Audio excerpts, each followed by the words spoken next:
Premier de cordée, Séraphin Davin Akouré, natif de Lambaréné dans le Moyen-Ogooué, le porte-parole du gouvernement hérite du portefeuille de l'énergie. Il a reçu ce jour les instructions du président de la transition pour résoudre le déficit énergétique sur l'ensemble du territoire national.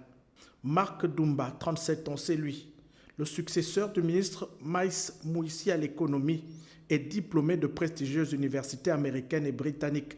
C'est à ce financier qu'incombe désormais la charge de remettre à flot l'économie du Gabon dans ce contexte de transition. Avec Maître Lubin Toutoum, le président de la transition reçoit ici l'une des principales figures du gouvernement renforcé. L'ancien bâtonnier hérite du département de l'industrie, un secteur essentiel au développement du pays. La charge de l'enseignement supérieur, de la recherche scientifique et de l'innovation technologique incombe désormais à cette femme Marcel Ibinga, épouse Ititsa.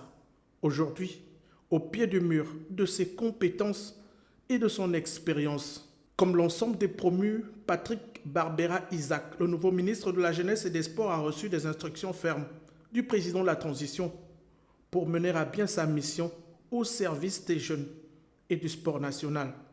L'agriculture et l'élevage au Gabon sont désormais le quotidien de cette femme. Adette Polo, épouse Panzo. L'expérience et les qualités du nouveau ministre lui seront nécessaires pour matérialiser la vision du CTRI dans le processus de diversification de l'économie. Cyrielle Zorakassa, 32 ans, la Benjamine de l'équipe gouvernementale est native de la ville de Mayumba, dans la Nyanga.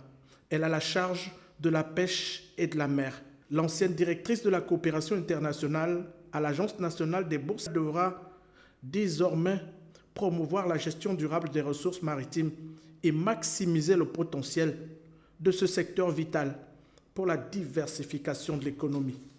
Philippe Tonangoy est le nouveau ministre de la formation professionnelle. À lui, la charge de donner la plénitude des connaissances et des aptitudes nécessaires aux individus pour jouer pleinement leur rôle de citoyens et de producteurs sur le marché du travail et de l'emploi.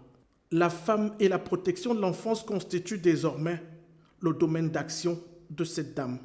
Elodie Diane Fouefou, épouse Sonjo, a reçu les orientations du président de la transition pour apporter sa pierre à l'édifice du Gabon dans ce secteur de choix. Armande Longo, épouse Moulengui, est la toute nouvelle ministre en charge de la culture et des arts.